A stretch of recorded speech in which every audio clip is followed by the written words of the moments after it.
सभी सावधान हो जाए। जय श्री ओम नमः सिद्धेभ्य, जय श्री ओम नमः सिद्धेभ्य, जय श्री ओम नमः सिद्धेभ्य।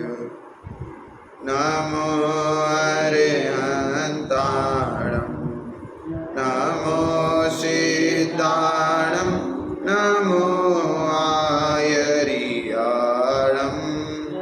नमो वज्रायाणं, नमो लोहे सर्वसाहुणं,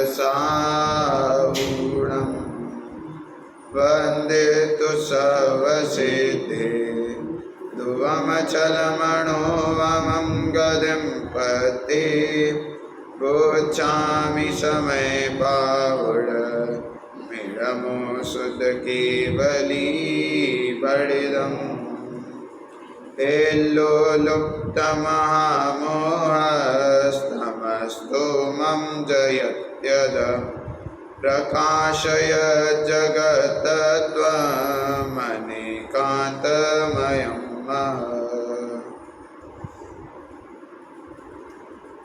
10 लक्षण महापर्व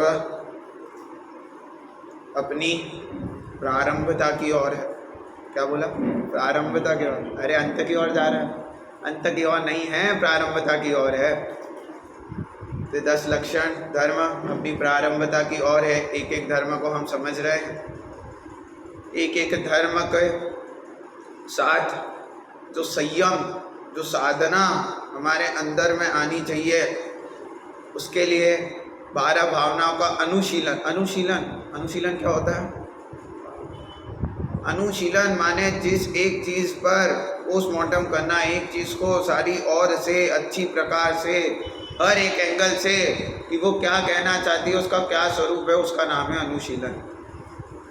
तो हम अभी 12 भावनाओं को ध्यान नहीं रहे, 12 भावनाओं पर अनुशीलन कर रहे हैं कि उन 12 भावनाओं को किस किस एंगल से ध्यान, क्या भूल करते हैं, वास्तव में वो 12 भावनाएं क्या है, एक एक भावनाओं में क्या मर्म भरा हुआ है, ये जानना, उसका अनुशीलन करना है। ऐसी 12 भावनाओं की चर्चा विगत दिनों से कर रहे हैं। प्रारंभ की 6 भावना कैसी? वैराग्य पर, जिसमें मूलतः असद्भुत व्यवहार न के जो विषय हैं, ऐसे शरीर और शरीर से जो पर संयोग इत्यादि है, उनसे भिन्न अपने जीव द्रव्य को करें। अब उसके बाद कल अपन ने आश्रव भावना में समय सार के आधार से, एक एक विशेषण के आधार से आत्मा और वो आश्रव जो मोह राग द्वेष है, वो भी कैसे भिन्न हैं। आत्मा में यह मोह राग द्वेष किंचित मात्र भी अंदर घुस नहीं सकते। आत्मा परम पवित्र है, आश्रव अशुचि है। आत्मा स्वभाव में है, आश्रव विपरीत भाव है। आत्मा सुख न दुख का कारण है, न सुख का कारण है, और आश्रव दुख का कारण है। तो इन सब के माध्यम से कल अपन आश्रव भावना की बहुत विस्तृत चर्चा करी। उसी को आगे बढ़ाते हुए, वैसे तो वो विस्तृत चर्चा नहीं, वो संक्षिप्त चर्चा ही थी। हमें तो क्या लग रहा है विस्तृत चर्चा करी, अरे बहुत संक्षिप्त में चर्चा करी है। कुंद आचार्य देव ने तो उसी चीज को बताने के लिए पूरा एक आश्रव अधिकार लिखा, इतनी गाथाएं लिखी, बहुत विस्तार किया जा सकता है। उसको केवल अभी अपन ने संक्षिप्त में समझा है कि वो आश्रव भावना में हमें क्या मूल प्रतिपाद्य है। अब उसी में उससे पहले एक प्रश्न उठता है। क्या उठता है कि अंत की 6 भावनाएं तो कैसी है? तत्वपरक है, बरोबर। तत्वपरक 6 भावना कही। तत्व कितने होते हैं? 7 होते हैं। तत्व क्या होते हैं? जो वस्तु है उसका जो भाव है, उसका नाम तत्व। तत्व में 2 चीजें, एक तत्व और प्लस त्व। जब भी अपन किसी के साथ त्व जोड़ देते हैं तो वो भाववाची बन जाता है। जैसे अपना और अपनत्व। पागल तो व्यक्ति होगा, पागलत्व उसका भाव है। वैसे ही प्रत्येक वस्तु वह तत्व है। जैसे संस्कृत में वह शब्द के लिए क्या प्रयोग किया? तत्। तो कोई भी वस्तु को हम क्या बोलेंगे? वह वस्तु। तो वह के लिए तत् शब्द प्रयोग किया, और उस वस्तु को जो भाव है उसका नाम क्या? तत्व है। अब अपन अब बात आती है कि हम तत्वों को भी अच्छे से समझते हैं क्या। आज अपन वितरण विज्ञान पढ़ेंगे।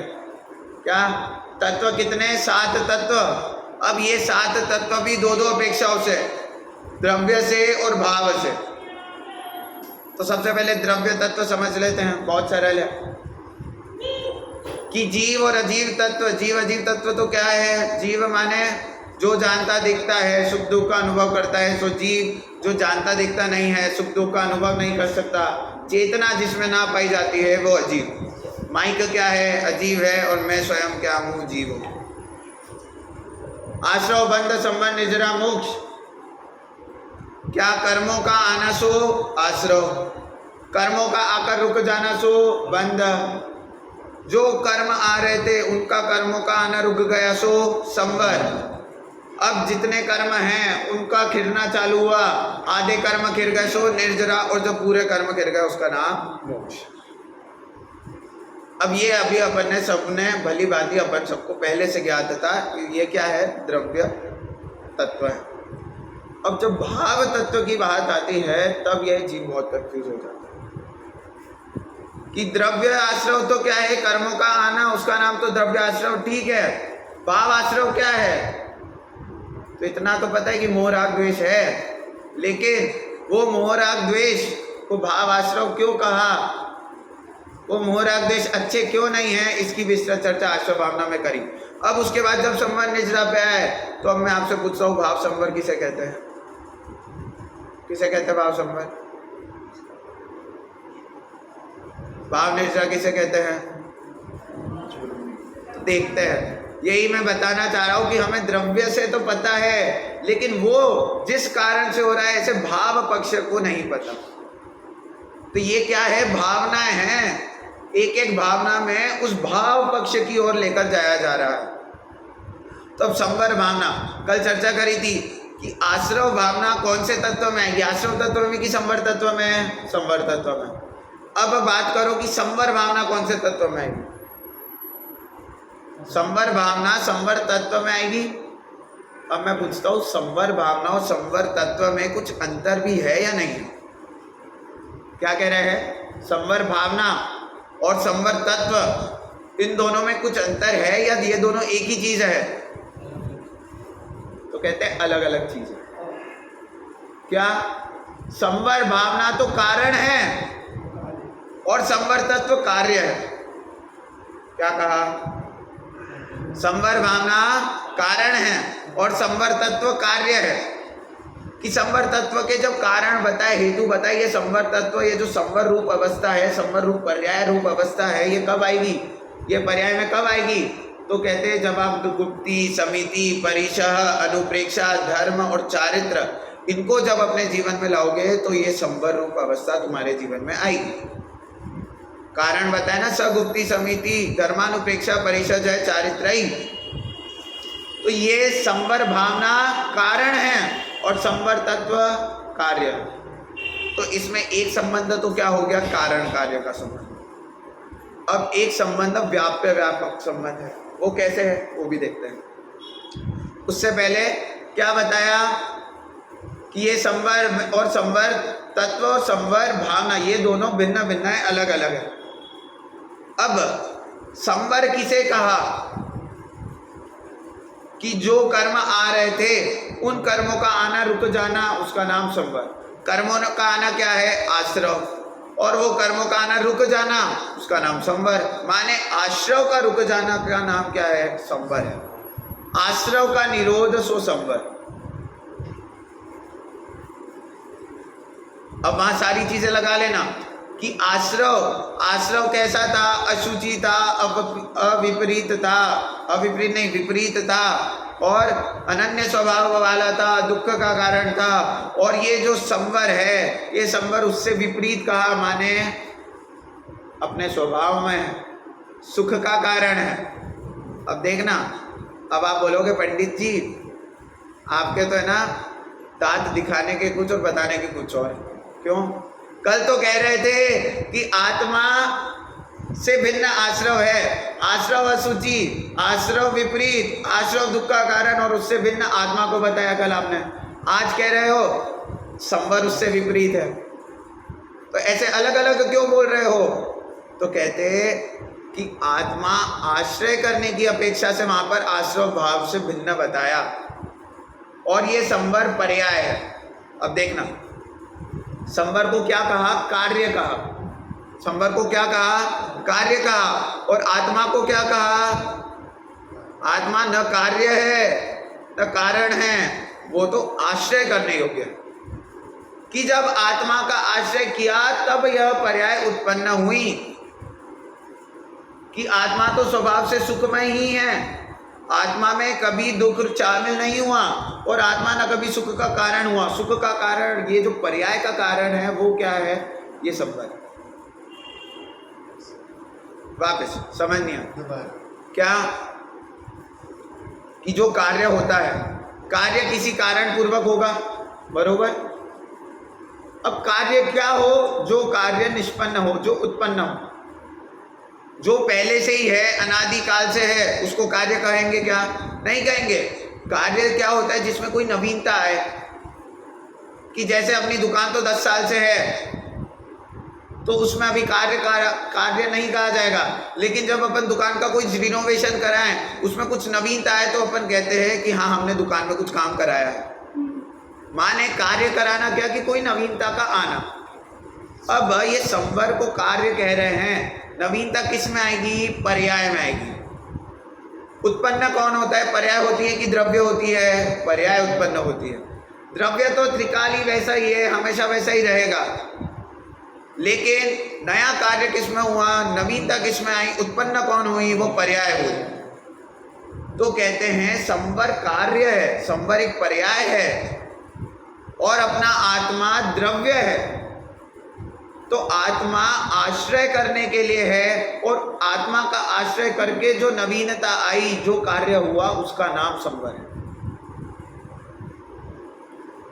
तो अब जब संवर भावना की चर्चा चले, कि जैसे आश्रव भावना में कहा था कि आश्रव के कारण क्या बताए? विद्यात्व, अविरति, प्रमाद, कषाय, योग। ये जो आश्रव के कारण बताए, इन आश्रव के कारणों की चर्चा करना आश्रव भावना नहीं है। वो आश्रव मुझसे भिन्न है, हेय है, ये चिंतन करना आश्रव भावना। माने 100 की सीधी बात, 12 भावना आपको ये कहती है कि आप ज्यादा विस्तार में मत जाओ, इसके इतने भेद है, इसके इतने भेद है, इसके इतने भेद है, एक एक भेद को नहीं समझना। वो भावना तो आपको ये कह रही है कि अपने लिए वो तत्व, अपने लिए वो चीज कैसी है, कि आश्रव अपने लिए हेय है, तो उसके हेय बने का ज्ञान करना, अपने से भिन्न बने का ज्ञान करना, यह आश्रव भावना। संवर हमारे लिए उपादेय है, पर्याय में प्रकट करने योग्य है, इसलिए उसको उपादेय कहना ये संवर भावना है। उसको उपादेय जानना संवर भावना है। अब कोई कहे क्या कि संवर भावना के जो कारण बताए, संवर के कारण क्या क्या बताए? गुप्ति, समिति, धर्म, अनुप्रेक्षा, परिसर, चारित्र। इन सब को एक एक करके हम समझें। पूरे 10 दिन में एक एक संवर के कारणों पर बहुत अच्छे से चर्चा करें, तो हमने संवर भावना करी ना। तो कहते नहीं, तब भी वो संवर भावना नहीं है। क्यों? अरे 30 दिन लगाकर पूरा तत्वार्थ सूत्र का 9वां अध्याय, जिसमें संवर और निर्जरा के कारणों की चर्चा है, पूरे अध्याय को हमने 1 महीने में बहुत अच्छे से गहराई से विचार कर करके पढ़ा, तो भी वो संवर भावना नहीं है। तो कहते हाँ नहीं है। क्यों? पढ़ लेने से काम नहीं है। संवर भावना के कहती है भावना पक्ष है।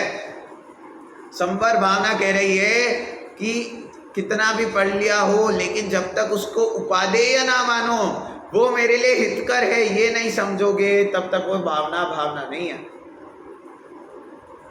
तो संवर भावना क्या कह रही है? आश्रव और संवर दोनों में विपरीतता है कि नहीं है? है। आत्मा और आश्रव दोनों में विपरीतता है कि नहीं है? है। लेकिन आत्मा और आश्रव में जब भिन्नता बताई जाती है, तब आत्मा का आश्रय लेने को कहा जाता है, और जब आश्रव और संवर में भिन्नता बताई जाती है, तो वो संवर को पर्याय में प्रकट करने की अपेक्षा करती है। कि वो संवर हम पर्याय में कैसे प्रकट करें, अपने अंदर कैसे प्रकट करें? तो उसका उपाय क्या? वो आत्मा का आश्रय जब लोगे, तब अपने आप संवर प्रकट हो जाएगा। तो कहते हैं आश्रव और आत्मा में भिन्न है। जब कल चर्चा कर रहे थे अपन समय सार के आधार से 72वीं और 74वीं गाथा में आश्रव के अलग अलग कारण बताए और उससे अपनी भगवान आत्मा को भिन्न बताया। एक दुख का कारण है, एक अकारण है, एक अनन्य स्वभाव है, एक स्वभाव में है, एक विपरीत भाव है, एक स्वभाव में है, एक अशुचि है, एक परम पवित्र है। जब एक एक कारण की चर्चा करी तो वहां भगवान आत्मा को लिए और वहीं पर एक प्रश्न उठाया गया। क्या उठाया गया? यही प्रश्न उठाया कि आश्रव का विपरीत तो हम बचपन से क्या पढ़ के आए हैं कि आश्रव से विपरीत क्या होता है? संवर होता है। कि आश्रव का आना उसका नाम क्या? कर्मों का आना उसका नाम आश्रव, और जो कर्म आ रहे थे उनका रुक जाना उसका नाम संवर। तो आश्रव का विपरीत कौन हुआ? संवर हुआ। तो टीका में प्रश्न उठाते हैं कि आश्रव का उल्टा तो संवर होता है, तो फिर यहाँ पर आश्रव के सामने आत्मा को कैसे खड़ा कर दिया? तो कहते हैं प्रकरण किसका चल रहा है? वेद विज्ञान का प्रकरण चल रहा है। कि जब वेद विज्ञान का प्रकरण चल रहा हो तब वेद विज्ञान के प्रकरण में उस आश्रव को किससे भिन्न करना है? अपनी आत्मा से भिन्न करना है। संवर से भिन्न नहीं करना है, आत्मा से भिन्न करना है। इसलिए उसके सामने आत्मा को खड़ा किया। कि जैसे क्रिकेट खेलते हैं, क्रिकेट में दो टीम आमने सामने होगी, दो टीम आमने सामने होगी। अब कोई कहे, क्या कहे कि अमेरिका के विपरीत में तो कौन है? ऑस्ट्रेलिया है। अमेरिका सबसे ऊपर, ऑस्ट्रेलिया सबसे नीचे। अमेरिका के विपरीत में तो कौन है? ऑस्ट्रेलिया है। तो उसको खेलना चाहिए। अरे लेकिन प्रकरण किसका चल रहा है? मैच किसका है? तो जिसका मैच है, मानो इंडिया और अमेरिका का मैच हो, तो वहां पर इंडिया और अमेरिका को ही खड़ा करा जाए। वैसे ही आश्रव से विपरीत संवर ही है, लेकिन अभी भेद विज्ञान किन में करना है? आश्रव और आत्मा में करना है। इसलिए आश्रव के विपरीत में आत्मा को खड़ा कर। अब कह रहे हैं सबसे पहले ये अनादिकाल से जीव की क्या बोलती? पर पदार्थों में एकत्व, ममत्व, कर्तृत्व, भोक्तृत्व बुद्धि कर रहा था। एक एक भावना में विस्तार से सबसे पहले बोला ये शरीर तेरा नहीं है, ये शरीर के साथ जितने संयोग है वो संयोग भी तेरे नहीं है। और सद्भूत व्यवहार से तो हटा दिया।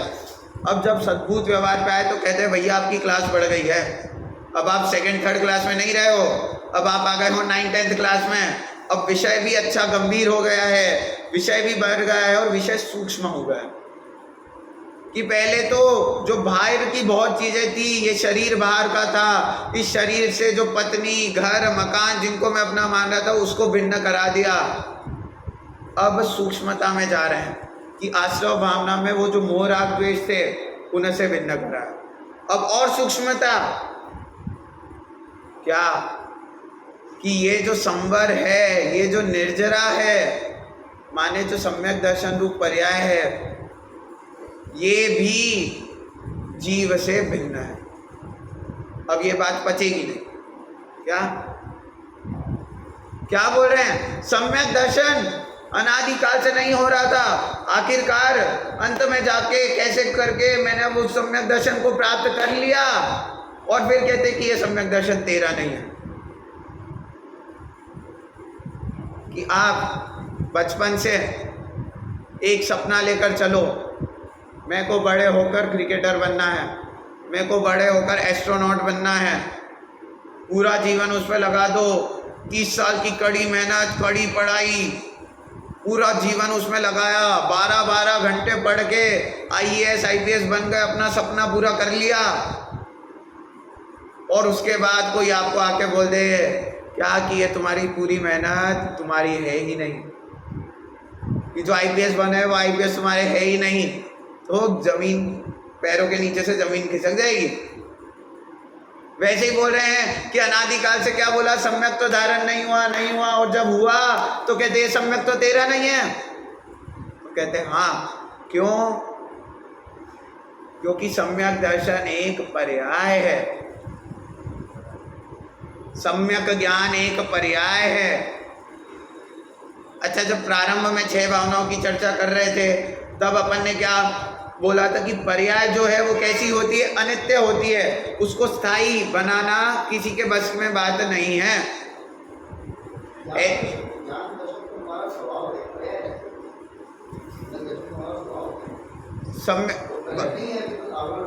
भाई साहब का प्रश्न है ज्ञान दर्शन हमारा स्वभाव है। ज्ञान दर्शन तो अपना स्वभाव है, अब लेकिन वो दर्शन भी मिथ्या दर्शन है या सम्यक दर्शन है?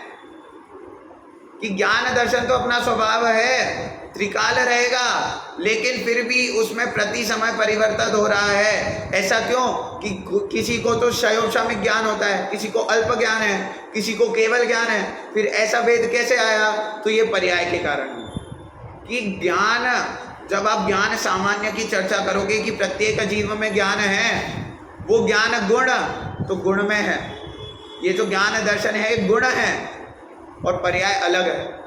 द्रव्य गुण पर्याय की जब चर्चा करते हैं तब हर एक द्रव्य में अनंत गुण बताए, हर एक गुण की अनंत पर्याय बताई, तो ज्ञान गुण की भी अनंत पर्याय कि पहले समय में वो इतना जान रहा था, अगले समय में कुछ अधिक जाना, फिर ऐसे करते करते केवल ज्ञान तक पहुंचा, तो ये पर्याय अलग अलग है।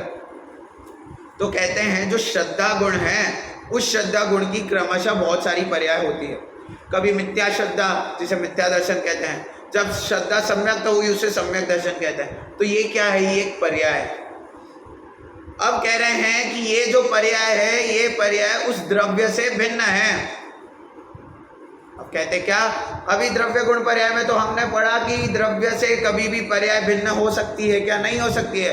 तो फिर यहाँ क्यों कह रहे हैं कि द्रव्य से पर्याय भिन्न है? तो कहते हैं कि जब मोक्ष मार्ग का प्रकरण चल रहा है, जब मोक्ष जाने की बात कर रही है, तब आपको दृष्टि कहाँ रखनी है? इस द्रव्य के आश्रय से रखनी। कल चर्चा करी थी कि जो खुद आलू प्याज खाए, जो खुद विषय कषायों में लगे रहे, जिनके पास खुद स्त्री हो, वो कैसे ब्रह्मचर्य का उपदेश दे सकते हैं? वो कैसे आलू प्याज नहीं खाने का उपदेश दे सकते हैं? वो कैसे इस राग से छूटने का उपदेश दे सकते हैं? वैसे ही जो पर्याय खुद अस्थाई है, जो पर्याय खुद अनित्य है, वो हमको कैसे उस पर्याय तक पहुंचा सकती है जो नित्य हो, जो स्थायी हो? मोक्ष एक स्थायी पर्याय है, मोक्ष अब कभी नहीं जाने वाली एक स्थायी पर्याय है। तो जो पर्याय खुद अस्थायी है, उसका आश्रय लेकर हम अस्थायी तक कैसे पहुंचेंगे? नहीं पहुंच सकते। तो हमको उस स्थायी पर्याय तक पहुंचना है तो किसका आश्रय लेना पड़ेगा? किसी स्थायी चीज का आश्रय लेना पड़ेगा। अब जब जीव खोजने गया कि इस संसार में स्थायी चीज क्या है, तो उसे पूरे संसार में केवल एक चीज मिली, वो है हमारा खुद का आत्मद्रव्य। कि आत्मा अनादिकाल पहले जैसा था अभी भी वैसा है कि नहीं है? है। अनंत काल बाद भी वैसा रहेगा कि नहीं रहेगा? रहेगा। तो आत्मा स्थायी है, तो ऐसे स्थायी द्रव्य का जब आश्रय लेंगे तब वो पर्याय भी कैसी हमें स्थायी पर्याय प्राप्त होगी। इसलिए कहा कि जब दृष्टि के विषयभूत आत्मा की चर्चा चले, तब ये जो सम्यक दर्शन, सम्यक ज्ञान रूप जो पर्याय हैं, उनसे विभिन्न अपनी आत्मा को करना। उससे भिन्न आत्मा होगी नहीं, लेकिन हमारी दृष्टि कहाँ लेके जानी है? हमें उस द्रव्य दृष्टि पर लेके जानी, उन पर्यायों पर लेके नहीं जानी। कि सोना है, क्या है सोना? अब सोना पहले कैसे फॉर्म में था? पहले मिट्टी के साथ खदान से निकला, एकदम लाल लाल मिट्टी के साथ मिला हुआ था। उसके बाद वो एकदम प्योर हो गया, तब भी वो सोना तो सोना ही रहा। यदि मैं पूछता हूँ आपकी सोने की अंगूठी कीचड़ में गिर जाए तो आप उसे फेंक दोगे क्या? नहीं। क्यों? क्योंकि सोना तो सोना ही है। अपनी दृष्टि कहाँ है? उस सोने पे है, उसकी पर्याय पे नहीं है कि वो कीचड़ में है या अंगूठी के फॉर्म में है या वो मिट्टी के साथ मिला हुआ है। उधर दृष्टि नहीं है, अपनी दृष्टि कहाँ है? उस सोने पे है कि वो सोना हमारे लिए कीमती है। फिर वो भले कैसी भी पर्याय में हो, बिस्किट के फॉर्म में हो, अंगूठी के फॉर्म में हो, कीचड़ से लता पता हो या मिट्टी से मिला हुआ हो, वो सोना हमारे लिए सोना ही है। वैसे ही कह रहे हैं ये आत्मा भले ही मिथ्यात्व में हो, सम्यक्त्व में हो, भले ही एकदम अच्छे फॉर्म में हो, चाहे बुरे फॉर्म में, अपने को दृष्टि कहाँ रखनी है? उस आत्मा पे रखनी है, इन पर्यायों पर नहीं रखनी। तो कहते हैं वो दृष्टि का विषयभूत आत्मा संवर से भी भिन्न है, निर्जरा से भी भिन्न है। अब कहते हैं संवर और निर्जरा बाकी से तो अच्छी पर्याय है, मिथ्यात्व से तो अच्छी पर्याय है, तो उसको तो अपना मानो। अरे संवर निर्जरा तो अपनी इतनी शुद्ध पर्याय हैं, उनको तो अपना मानो। जब 7 तत्वों में हेय उपादेय की चर्चा चलती है, आश्रव बंध को क्या क्या हेय छोड़ देंगे, संवर निर्जरा और मोक्ष को क्या कहा, एक देश उपादेय और मोक्ष परम उपादेय, संपूर्ण उपादेय, सर्वदेश उपादेय। तो जब इनको उपादेय कह रहे हैं, उपादेय माने क्या, ग्रहण करना। अब जब इनको ग्रहण करना है तो इनको मैं अपने आप से भिन्न क्यों मानूं? सीधा सा प्रश्न है कि जब हमें इन्हें ग्रहण ही करना है तो मैं इनको ग्रहण करने के बाद भी इनको अपने आप से भिन्न क्यों माने? प्रश्न आया समझ में? क्या प्रश्न है? ये उपादेय है, मेरे को इनको ग्रहण करना है, मोक्ष रूप अवस्था को प्राप्त करना है, तो फिर इनको मुझसे भिन्न क्यों बताया? नहीं, मोक्ष तो परम उपादेय है, मोक्ष को भी अपने से भिन्न बताया, मोक्ष भी एक पर्याय है, उस पर्याय को भी अपने द्रव्य से भिन्न बता रहे हैं। क्यों? क्योंकि जब आश्रय करने की बात आती है तब वो आश्रय तो क्या है, तब वो आश्रय तो एक आत्मा ही है, पर्याय आश्रय नहीं है। कि पर्याय का आश्रय करोगे तो पर्याय उत्पन्न नहीं होगी, पर्याय का आश्रय करने से पर्याय उत्पन्न नहीं होती, द्रव्य का आश्रय करने से पर्याय उत्पन्न होती है। ये त्रैकालिक सत्य है। अब उसमें आप जितना भी कोशिश कर लो कि मैं तो पर्यायों को रोक के रखूं, तो वही सारी चीजें होगी जो इतनी चर्चा करके आ रहे हैं ना। अनित्य आदि भावनाओं में पर्याय को रोकने में कोई समर्थ नहीं है। उस पर्याय का आश्रय हम लेना चाहते हैं, लेकिन पर्याय आश्रित होती नहीं। तो अब कह रहे हैं ये संवर, अब देखना आत्मा तो क्यों, आत्मा को तो क्या कहा कि ये ना दुख का कारण है और ना सुख का कारण है, लेकिन ये संवर को कह रहे हैं सुख का कारण। अब ऐसा मतभेद क्यों? आत्मा को तो क्या कहा, ना दुख का कारण है ना सुख का कारण है, लेकिन संवर को कह रहे हैं सुख का कारण है। क्यों? क्योंकि ये संवर और निर्जरा मोक्ष तक लेकर जाने वाली है। कल चर्चा कर रहे थे कि हमें मुंबई जाना है, मुंबई जाने के लिए हमने ट्रेन पकड़ी, तो वो ट्रेन क्या है? वो ट्रेन हमारा गंतव्य नहीं है, गोल नहीं है, वो ट्रेन केवल साधन है। हमारा गोल तो मोक्ष है, और मोक्ष में ले जाने वाली ट्रेन क्या है? ये संवर निर्जरा ट्रेन है। अब यदि कोई इस ट्रेन में ही बैठा रह गया, ट्रेन से उतरा ही नहीं, तो कब तक मुंबई पहुंचेगा? नहीं पहुंचेगा। वैसे ही कोई संवर निर्जरा रूपी पर्याय का आश्रय ले कि सम्यक तो दर्शन हो गया, उस सम्यक दर्शन का आश्रय लेकर कोई चाहे कि मेरे को मोक्ष हो जाए, तो नहीं हो सकता। कि जब आश्रय लेने की बात आएगी तो आश्रय तो त्रैकालिक ध्रुव तत्व जीव आत्मा का ही लेना पड़ेगा, और उसके आश्रय से जो शुद्धता प्रकट होती है उसका नाम संवर निर्जरा। अब क्या बात चल रही थी? द्रव्य संवर तो जानते हैं, द्रव्य संवर माने क्या? कर्मों का आना रोकना, उसका नाम द्रव्य संवर। लेकिन जब भाव संवर की चर्चा आती है तो हमारा दिमाग चकरा जाता है। भाव संवर माने क्या? तो भाव संवर के लिए पहले तो कह दिया आश्रव निरोध संवर। तो कहते ये तो द्रव्य आश्रव ही हुआ। अरे जो भाव आश्रव है, भाव आश्रव का जो निरोध है उसका नाम भाव संवर। भाव आश्रव क्या माना है अपन ने?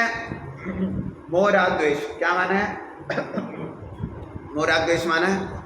अब ये जब भाव आश्रव मोह राग द्वेष हैं, जब इन मोह राग द्वेष के विपरीत रूप क्या है?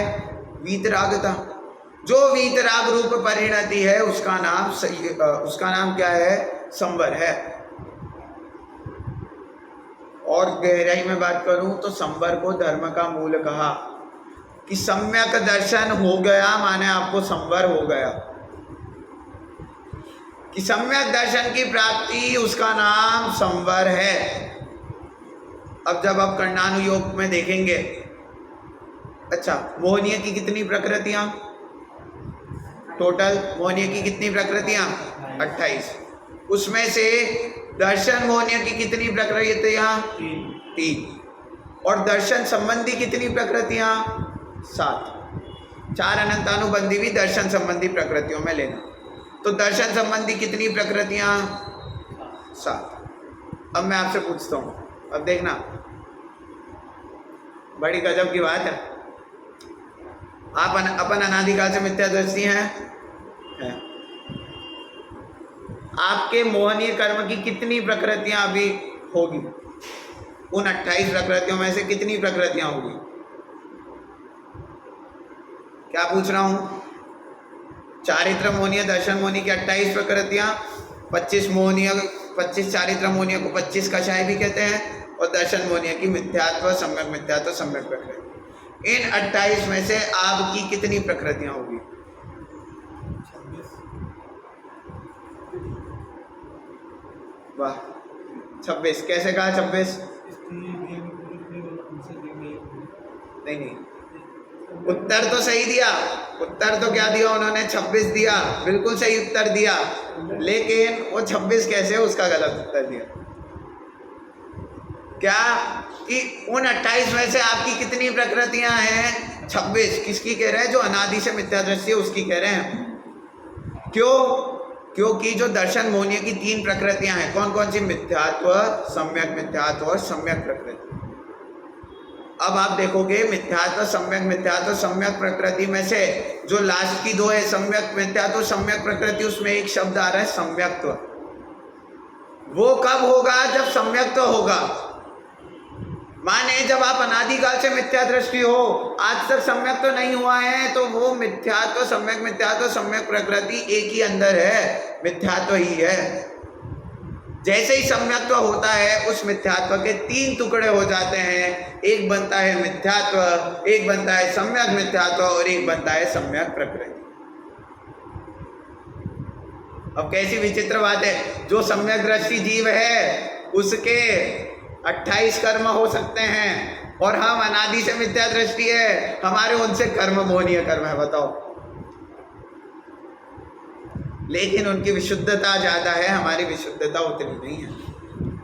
तो क्या कहा कि चर्चा चल रही थी, वो सम्यक्त्व की उत्पत्ति हुई, उस सम्यक्त्व में ये 7 प्रकृतियों का उपशम क्षय या क्षयोपशम हुआ। कौन कौन सी 7 प्रकृतियां? ये मिथ्यात्व की 3 और 4 अनंतानुबंधी। अब जब आप देखोगे तो ये मिथ्यात्व ही क्या है? मोह है। अनंतानुबंधी क्रोध, मान, माया, लोभ, यही क्या है? राग और द्वेष है। क्रोध और मान द्वेष रूप, माया और लोभ राग रूप। तो अपन ये कह सकते हैं कि ये मोह, राग, द्वेष का नाश होना ही सम्यक्त्व का प्रकट होना है। तो मोह, राग, द्वेष का नाश होना माने आश्रव का अभाव होना, उसका नाम क्या? संवर। तो सम्यक दर्शन की उत्पत्ति ही वास्तव में संवर है। इसलिए उस संवर को क्या कहा? धर्म का मूल कहा। वृत्तकरंड शावकाचार्य में श्लोक आता है, विद्या वृत्तस्य संभूति स्थिति वृद्धि फलोदय न संति सति सम्यक्त्वे बीजा भावे तरोरिव। कि जिस प्रकार वृक्ष बीजा भावे तरोरिव, जिस प्रकार वो वृक्ष है वो तरु नहीं बनता, मतलब फूलता नहीं है, फलित नहीं होता। कब तक? जब तक बीज का हमने उस बीज को सही जगह गाड़ा न हो, सही जगह अंकुरित न किया हो, तब तक वो वृक्ष फलित नहीं होता।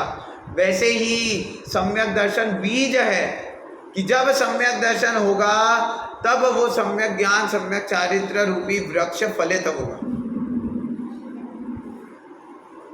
तो क्या कहा? संवर भावना में किसको लेना?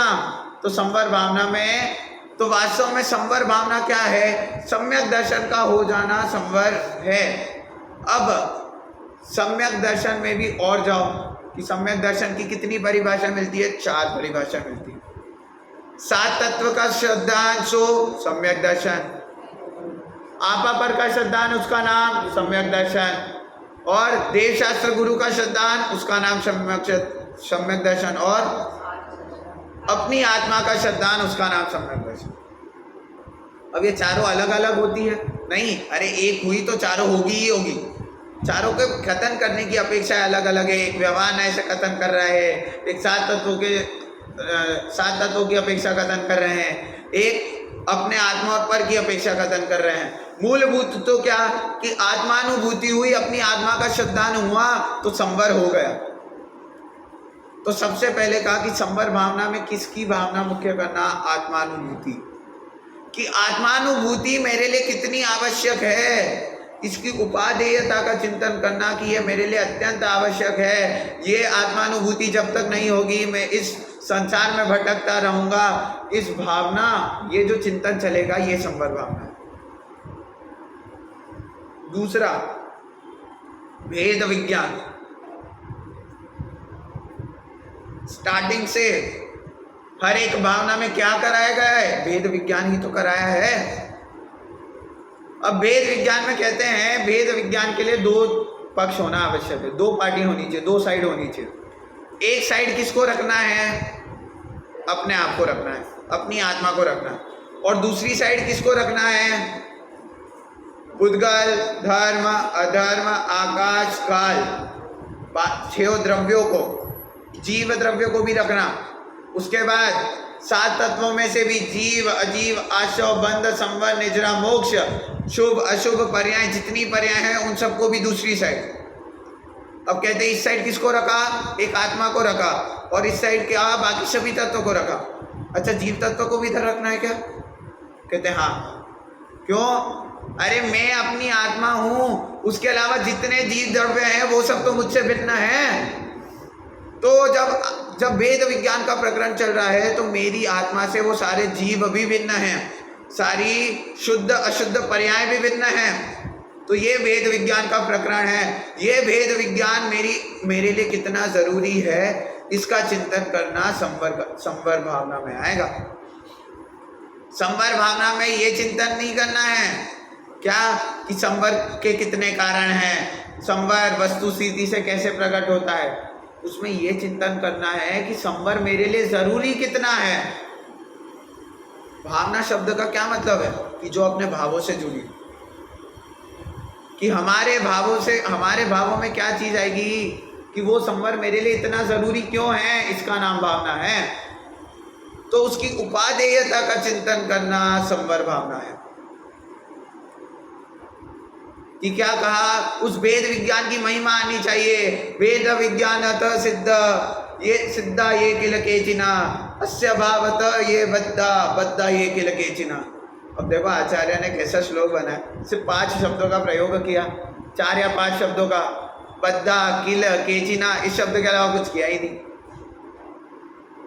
अरे आजकल के जो स्कॉलर्स लगते हैं ना, हमें कोई दम नहीं है इन स्कॉलर्स में। हमारे आचार्य हुए हैं ऐसे स्कॉलर्स, समंतभद्र आचार्य, उनका एक श्लोक है। क्या श्लोक है? सिर्फ एक अक्षर का प्रयोग किया है पूरे श्लोक। ततोतीता तुते तीत स्तोत्री तो तीति तो तथ ततताते ततो तोते ततताते ततो तथ। अरे पंडित जी, आपने मन से बना दिया होगा, क्या बोल रहे हो? एक अक्षर।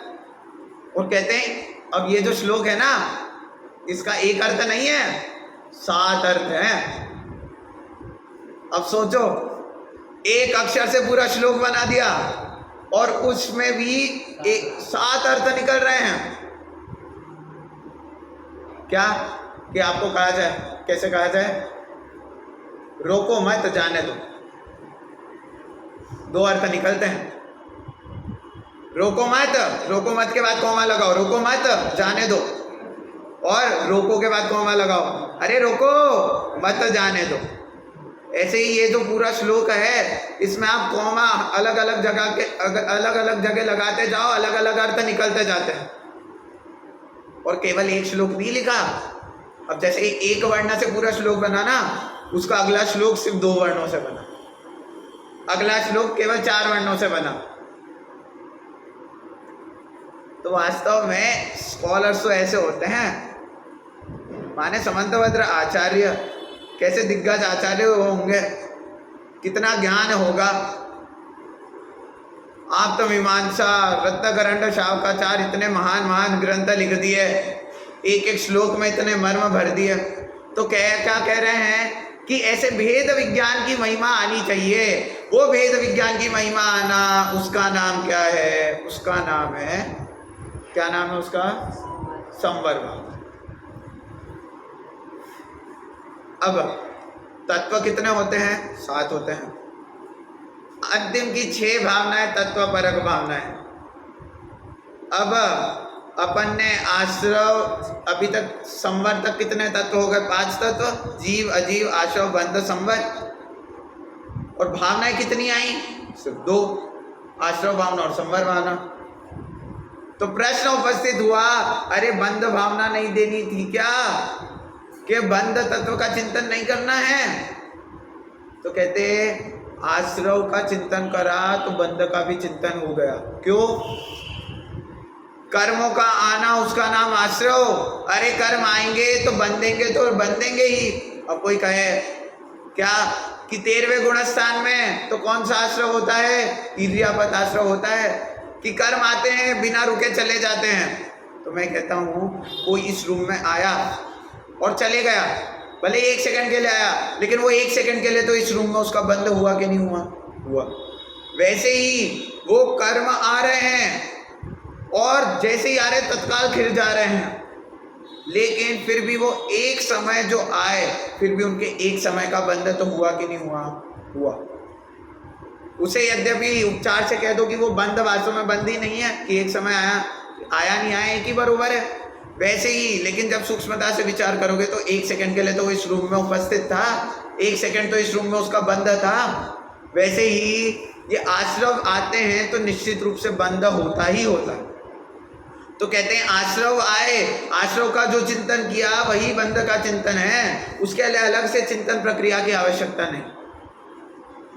अब कितने तत्व बचे? जीव अजीव। क्या जीव अजीव का चिंतन नहीं करना? जीव अजीव की भावना क्यों नहीं दी? तो कहते भैया 12 भावना जीव अजीव तत्व का चिंतन ही तो है। कि प्रारंभ में 6 गाथों में क्या बताया कि ये पर पदार्थ पर संयोग मेरे नहीं है। ये पर पदार्थ पर संयोग क्या है? अजीव तत्व हैं, और मैं क्या हूँ? जीव तत्व है। तो ये वास्तव में तो 12 की 12 भावनाएं जीव अजीव तत्व के संबंध में ही है। फिर आश्रव के लिए तो एक अलग से दी, आश्रव के अंदर बंध को भी गर्भित कर लिया, फिर संवर में संवर को गर्भित किया। अब निर्जरा की भावना आएगी, निर्जरा में निर्जरा और मोक्ष दोनों को गर्भित कर। अब निर्जरा भावना पर चलते हैं। अब मेरे पास कितने दिन बचे हैं?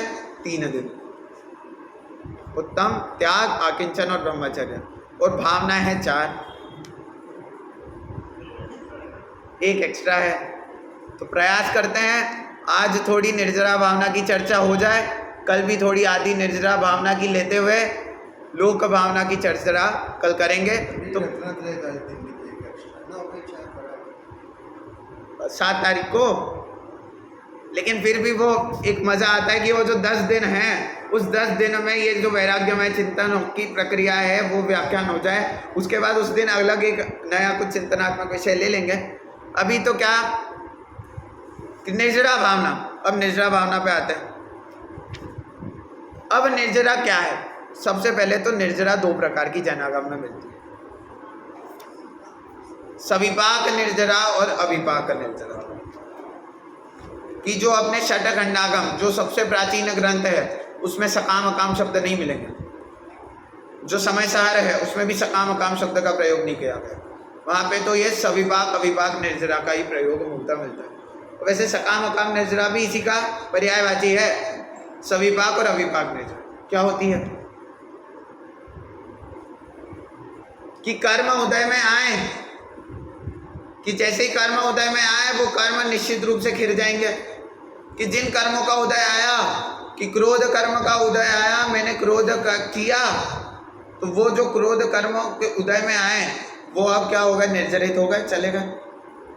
वो अलग बात है कि नए कर्म आ गए होंगे, वो अलग हैं, लेकिन जो समय वो जो क्रोध कर्म आए, हाँ वो क्रोध कर्म to चले गए।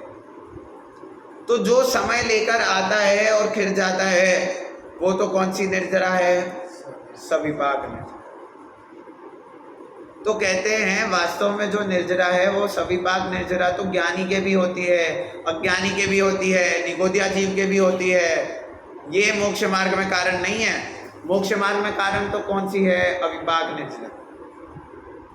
कि एक आम है, वो आम का जब समय आया तब वो पका, उसका जो काल था उसी काल में वो पका, उसको कह सकते हो आप कि वो सकाम निर्जरा। और किसान ने इंजेक्शन देकर उस आम को जल्दी पका दिया, उसका नाम अविपाक निर्जरा। माने कि वो कर्म का उदय तो 70 कोड़ा कोड़ी का था, इतने साल बाद आने वाली थी, लेकिन हमने क्या किया? हमने संवर पूर्वक जो निर्जरा की उसके बल से उसको जल्दी ले आए। अब कहते हैं कि वो जो कर्म है वो कर्म खत्म तो हो जाएंगे, लेकिन उसका भी उदय में आके खत्म होंगे। क्या कि आपने भाई साहब पिछले जन्म में कुछ कर्म बांधे, उस कर्म का फल आपको कब मिलने वाला है? इस जन्म में नहीं, इसके भी अगले जन्म में मिलने वाला है। लेकिन अब आपने क्या किया? आपने तप किए, तपसा निर्जरा च, तप के द्वारा वो जो कर्म अगले जन्म में आने वाले थे उन कर्मों को अभी लेकर आ गए। तो अभी भी आएंगे तो वो फल तो देंगे कि उन कर्मों के कारण दुख का उदय तो आएगा, असाता का उदय तो आएगा। लेकिन जब वो निर्जरा होती है तब सम्यक्त्व का बल इतना होता है कि वो भले ही कितना भी दुख का उदय आ जाए, हम दुखी नहीं। तो कहते हैं अविपाक निर्जरा हो रही है, इसकी भी दो कंडीशन कौन कौन सी? पहली कंडीशन है कि संवर पूर्वक निर्जरा होनी चाहिए,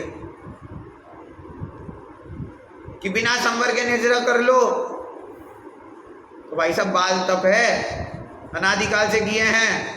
और दूसरा कि वो जो तप संवर पूर्वक भी तप की बलता होनी चाहिए, कि निर्जरा का कारण क्या बताया? तपसा निर्जरा च, तप से निर्जरा होती है। अब वो तप कैसे? तो वो तप संवर पूर्वक होने चाहिए। संवर पूर्वक माने संवर का भी अर्थ क्या किया? सम्यक दर्शन। सम्यक दर्शन, सम्यक ज्ञान पूर्वक जो तप होते हैं वो वास्तव में तप हैं। छेड़ाला में पंक्ति आई ना क्या?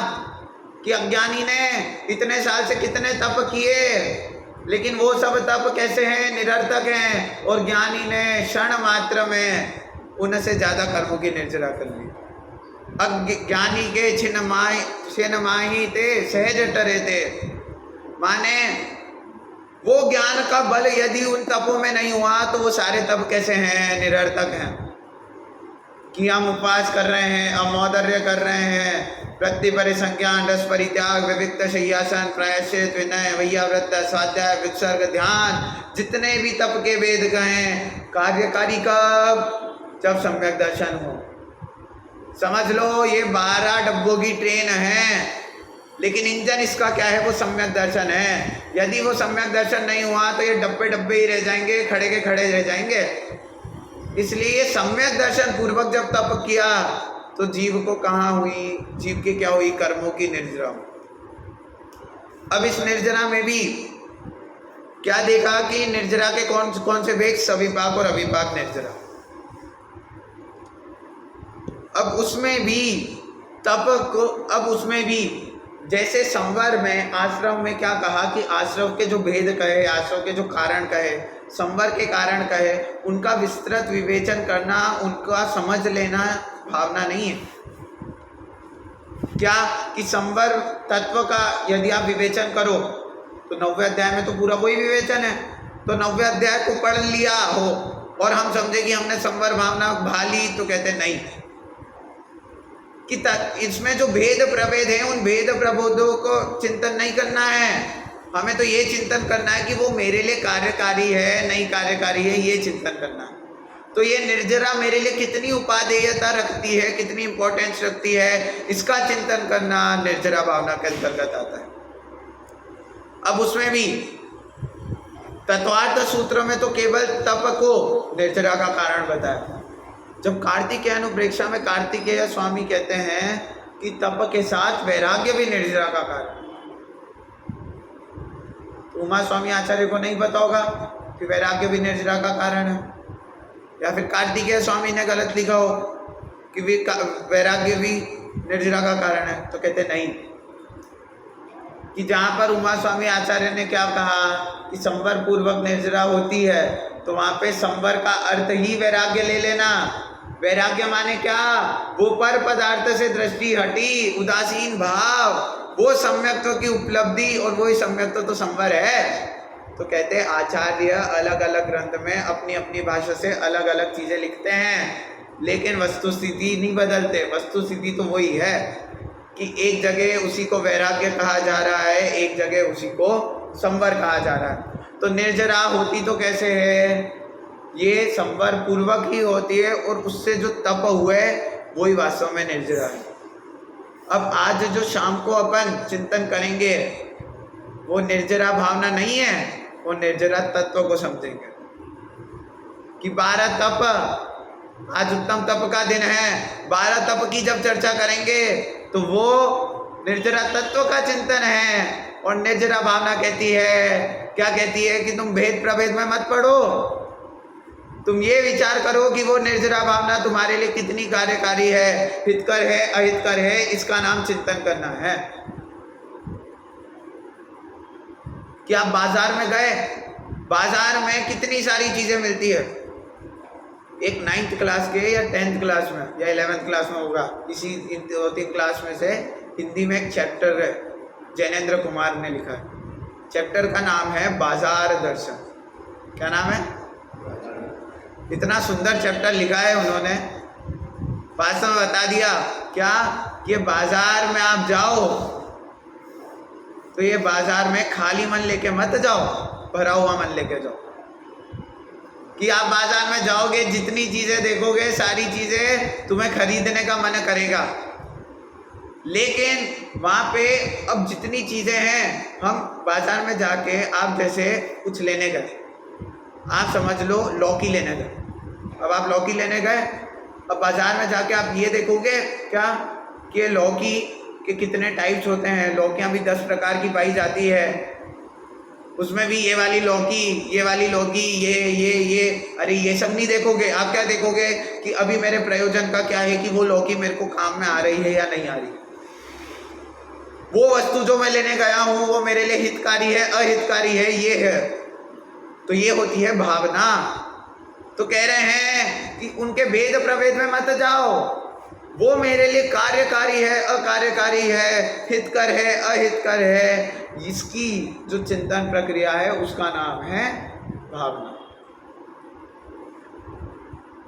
तो ये संवर और निर्जरा में क्या कहा कि ये संवर और निर्जरा, तो फिर हम ये तत्वार्थ सूत्र क्यों पढ़े? जब इसमें क्या कहा है, इसमें एक एक तत्व का विश्लेषण किया, भेद प्रभेद बताए, और कह रहे हैं कि भावना में तो क्या करना है, उपादेयता देखनी है। तो फिर इन तत्वार्थ सूत्र को पढ़ने से क्या लाभ? तो कहते हैं वो तत्व है। अब आओ व्याप्य व्यापक संबंध पे। क्या बोला था? संवर और संवर भावना में व्याप्य व्यापक संबंध है। कि व्याप्य व्यापक क्या होता है? पहले तो कि जो जिसके अंदर रहे उसका नाम व्याप्य। कि जैसे ये इंडिया क्या है? इंडिया व्यापक है, और इंडिया में जितने स्टेट्स हैं वो उसके अंदर व्याप्य है, समाहित। ऐसे ही संवर तत्व क्या है? व्यापक है, और उसमें ये 12 भावनाएं कैसी है? समाहित है, व्याप्य। तो कहते हैं कि सम्यक दर्शन तो किससे होएगा? सम्यक दर्शन किससे होगा? इन 7 तत्वों के श्रद्धान से। तत्वार्थ श्रद्धानाम सम्यक दर्शन। कि दुनिया का ज्ञान किससे होगा? सारी कंट्रियों को जानने से होगा, लेकिन वो एक कंट्री में भी जो व्याप्य है, ऐसे स्टेट्स का जानना, ये भावनाओं का जानना। व्याप्य व्यापक क्लियर हुआ? व्याप्य माने क्या? जो संपूर्ण क्षेत्र है और उसके अंदर जो रह रहे हैं, उसके अंदर जो समाहित है, उसका नाम व्याप्य है। तो संवर तत्व व्यापक है और ये संवर भावना व्याप्य है। अब निर्जरा भावना भी कौन सा तत्व है? निर्जरा भावना कौन सा तत्व है? निर्जरा तत्व नहीं है, संवर तत्व ही है। अब कह रहे हो आश्रव भावना भी क्या है? संवर तत्व है। संवर भावना भी संवर तत्व है। निर्जरा भावना भी संवर तत्व है। अरे निर्जरा भावना तो निर्जरा तत्व होनी चाहिए। तो कहते नहीं, अभी आपने क्या किया है, वो भावना भाई है। भावना भाई माने कि ये विचार किया है कि वो मेरे लिए उपादेय है। तो जब ये आप उपादेय करोगे, ये जब आप करोगे, तब आप किसी कर्म की निर्जना नहीं कर रहे हो। ये भावना भाने से सम्यक्त्व की प्राप्ति तो हो रही है, इसलिए उसे संवर का कारण तो कहा। लेकिन उस समय ऐसी भावना भाने से निर्जरा नहीं हो रही है, किसी कर्मों का नाश नहीं हो रहा है, इसलिए उसे निर्जरा का कारण नहीं कहा। अभी निर्जरा भावना समाप्त नहीं हुई।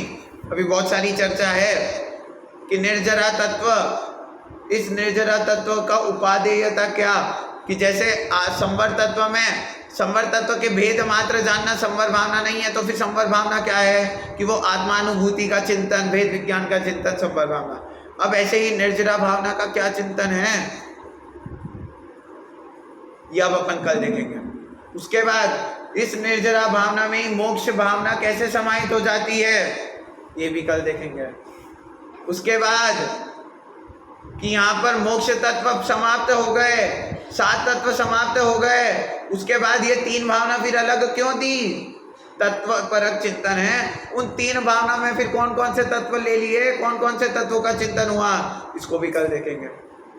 उसके बाद इस भेद विज्ञान को, इस भेद विज्ञान की महिमा में इसको क्या कहते हैं, इसको प्रज्ञा रूपी छेनी का, क्या कहा? अब ये प्रज्ञा रूपी छेनी क्या है, समय सार के आधार से, 6 डाला के आधार से कल देखेंगे। कि छेनियाँ तो बहुत देखी है, अब ऐसी कैसी छेनी जो इन जीव और पुद्गल को अलग अलग कर दे, ऐसी प्रज्ञा रूपी छेनी का क्या तात्पर्य होता है, इसको भी कल देखेंगे। और इसके साथ कल जो मूलभूत विषय आ रहा है, अब कौन सी भावना आएगी? लोक भावना। लोक भावना का जब चिंतन करते हैं तो रोंगटे खड़े हो जाते हैं कि लोक भावना में कि कैसा कैसा हमारा ये जो वास्तव में आचार्य देव ने जो पूरी वस्तु स्थिति बताई, हमारा 3 लोक कैसा, उस 3 लोक की रचना कैसी। जब संसार भावना और लोक भावना में अंतर की चर्चा कर रहे थे तो यही बात आई थी। संसार भावना में तो वो जो दुख है, मोह राग द्वेष है, उसको संसार कह के उसकी चर्चा हुई, और लोक भावना में भौगोलिक चित्रण की चर्चा होगी। अब इस भौगोलिक चित्रण से अपना चिंतन क्या, अपन को क्या चिंतन करना, इसकी चर्चा भी कल अपन करेंगे। तो कल मानस बना के आना कि कल अपन कानपुर में रह के चर्चा नहीं करेंगे, कल अपन 3 लोक में घूमते घूमते चर्चा करेंगे।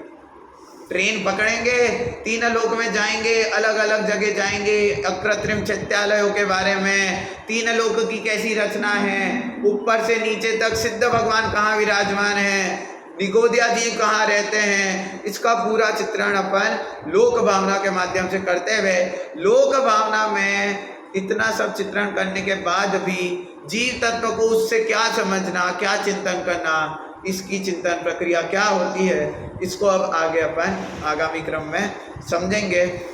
वैसे तो विचार ऐसा है कि कल लोक भावना समाप्त कर दें, लेकिन जब लोक भावना की चर्चा चले, 3 लोक की चर्चा चले और वो आधी 1 घंटे में समाप्त हो जाए, तो ये समझ लेना बहुत बड़ी बात हो जाए कि जब 3 लोक का विषय मैंने एक बार लिया शिविर में, अब वो शिविर में विचार तो मैंने किया था कि 10 दिन में उनको पूरा 3 लोक अच्छी प्रकार से, हम 3 लोक पर अच्छे से चर्चा करेंगे, अधोलोक मध्य लोक, और पता पड़ा 10 दिन में कितनी चर्चा हुई।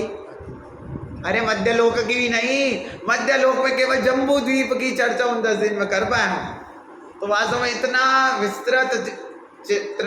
विस्तृत वर्णन है, प्रयास करेंगे जितना हो जाए हम उतना करने का प्रयास करेंगे। अब इसके बाद अपन आगे इसका चित्रण करते हुए फिर बोधि दुर्लभ भावना में तो और गजब की बात, बोधि दुर्लभ भावना की जब चर्चा चलेगी तब तो इतना आनंद की अनुभूति होती है। बोधि दुर्लभ भावना में बताया मनुष्य भव की दुर्लभता, कि मैं तो कहता हूँ कोई व्याख्यान मत छोड़ो, लेकिन यदि कदाचित छोड़ भी रहे हो तो वो बोधि दुर्लभ भावना की जब प्रचार चले कि जहाँ चर्चा चले वहाँ चर्चा सुनने को मिलना। क्यों?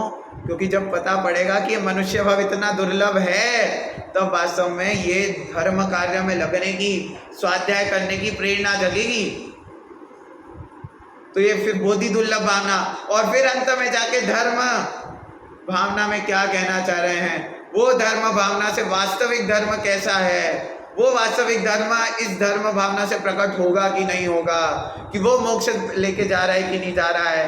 तो ऐसे अभी हम 12 भावनाओं के माध्यम से कहाँ जा रहे हैं? मोक्ष की ओर जा रहे हैं। अभी तो 7 सीढ़ियाँ चढ़ी है, 8 सीढ़ियाँ चढ़ी है, 4 सीढ़ियाँ चढ़ना बाकी है, तब जाके पहली मंजिल मोक्ष तक पहुँचेंगे। तो इसकी चर्चा आगे करेंगे। अभी